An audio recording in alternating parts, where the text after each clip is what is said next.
is CBS News Miami. Good afternoon, and thank you for joining us. I'm Najahe Sherman, and welcome to CBS News Miami's 4 p.m. Quickcast. We begin with breaking news. A small plane crash killed 3 people in Boca Raton. The Cessna plane went down on the Tri-Rail tracks near I-95. The FAA says it was bound for Tallahassee. The pilot and 2 passengers died. Another person hospitalized with non-life-threatening injuries. That's after driving through the fireball from the crash and then hitting a tree. We spoke to witnesses who saw it all happen. I saw the plane basically go over top of one of the other corporate buildings, and I knew it was noticeably very low flying. And after that, I had gotten up out of my seat, looked out the window.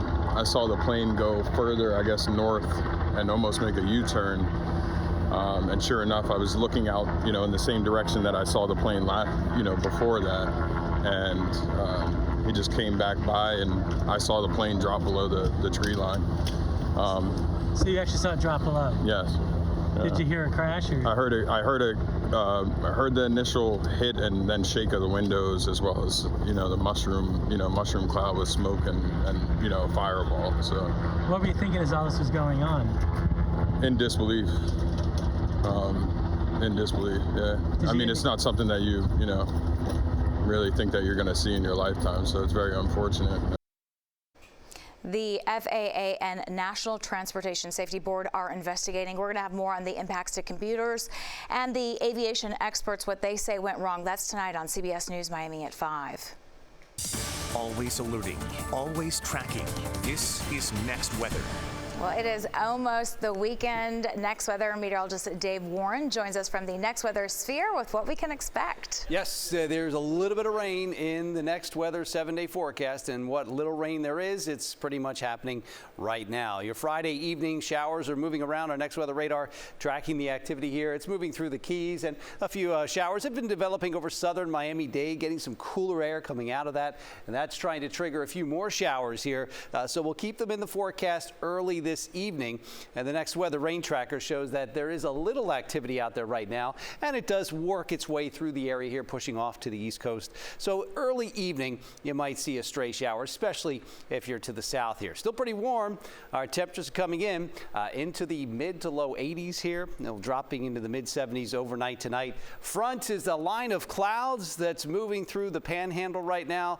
Not much rain associated with that by the time it works its way to us here in South Florida. Well, we'll see temperatures dropping and the humidity dropping. Not much else dropping. Keeping things dry here overnight tonight. Once these early showers clear out, we'll keep the weekend dry. It's a little cooler, though, Sunday morning. It's warm this evening with an isolated rain shower. Then we take the rain out of the forecast, the front working its way through the area tomorrow. So we don't really see a big drop in temperatures until tomorrow night. Then by Sunday morning, you get that nice breeze coming in from the north, going off either coast. That will keep us a little cool. In fact, inland areas could be dropping into the 50s. Doesn't last long, though, this time of year. It warms up quickly in the afternoon, and then the warm weather is coming back here by the start of next week. The low temperatures there, you see where the cooler air is, just away from the coast. Some areas in the upper 50s, elsewhere in the lower 60s. These are your morning low temperatures by Sunday morning. Humidity way down and staying there. This is something that we'll continue to monitor, because this time of year, with how dry it's been, when you get the drop in humidity and a bit of a breeze, that could be a fire weather concern here. So something we'll continue to monitor over the weekend. There's no alerts there in the Atlantic waters or in the Keys, just a light breeze coming in, changing to the northwest there tomorrow. Upper 60s when you wake up tomorrow morning, but then we hit 83 degrees. That'll be our afternoon temperature there before we drop into the mid 70s there by 9 o'clock there tomorrow evening. Next Weather 7-day forecast. There's that Sunday forecast, down to 60 degrees here. So a little chill in the air as that breeze turns off to the northeast here. Then the wind is coming back from the east. Our temperatures are climbing a few degrees each day. Might get just a few more clouds pushing through the area by the middle of the week. Not much in the way of rain, though. Just a few more clouds and a slight drop in temperature there. 84 down to 82 and 83 Thursday and Friday. Dave, thank you. And we have breaking news now from Wall Street. The market's just closing, rebounding slightly after a wild week. The Dow closed up 600 points as trade tensions with China spiked overnight. Beijing announced a 125% tariff on U.S. goods. CBS News Miami's Natalie Brand reports from the White House. President Trump undergoes his annual physical today, but it's the future health of the economy that some analysts are worried about if the trade war between the world's two largest economies persists. Overnight, China announced it's raising tariffs on U.S. goods to 125%, while indicating if the U.S. keeps playing the tariff numbers game, China will ignore it. But the statement adds if the U.S. insists on continuing to substantially infringe on China's interests, China will resolutely counterattack and fight to the end. U.S. Trade Representative Jamieson Greer reacted on Fox News. The Chinese reaction this morning is not terribly surprising, but certainly unfortunate. This morning, reporters asked the U.S. Trade Representative whether the U.S. is engaged in talks with China, and he said not at this point. Small business owners like Sarah Wells are bracing for the impact. She designs bags and imports products from China. China is the source of the raw materials for really the entire handbag industry. But Matt Billings, whose metal manufacturing company sources its supplies from the U.S., has seen a huge boost in demand. We went to 7 days a week.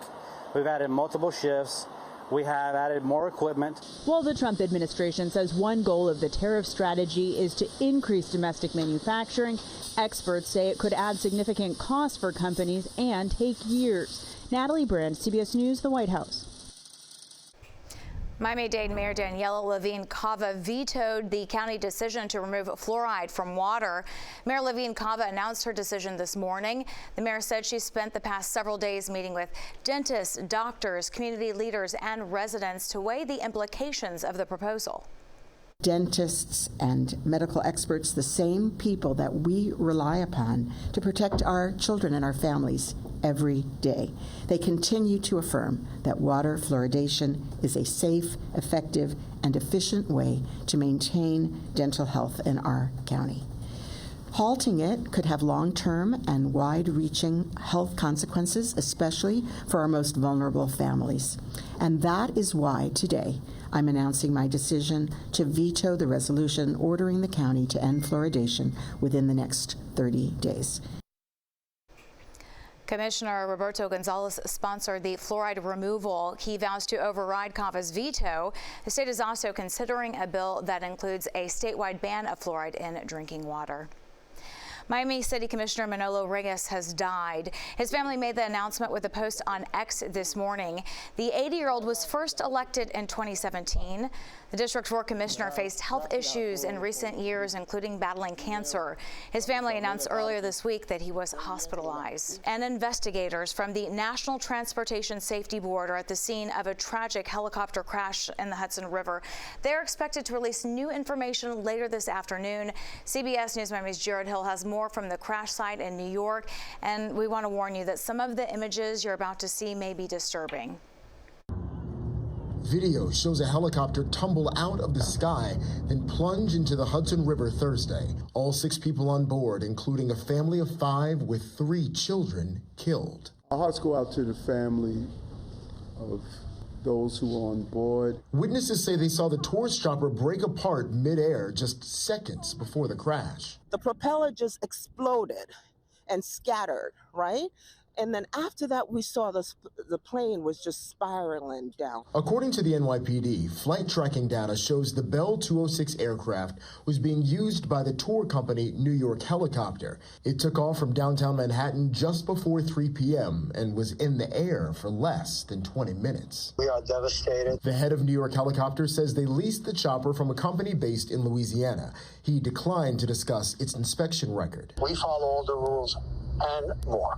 According to the NYPD, not too long after the helicopter took off from this pier, 4 people were found dead in the water in this crash. 2 others were taken to the hospital where they were later pronounced dead. Authorities are saying that the family of 5 on board was visiting New York from Spain. CBS News New York has learned the victims were Augustine Escobar, an executive with the technology company Siemens, his wife, and their 3 children. That's very sad to hear that people coming from vacation and then they end up this way. The National Transportation Safety Board and the FAA are now investigating. Jared Hill, CBS News, New York. When we come back, Gale King on preparing for her trip to space. I'm Betty Nguyen. Monday on CBS News Miami Morning Edition, Gale goes to space. Yes, the CBS Mornings host is gearing up as part of a historic all-female cruise mission to the boundary of space aboard a Blue Origin rocket. We're going to have live coverage from West Texas as we count down to liftoff. That's Monday morning at 6 right here on CBS Miami.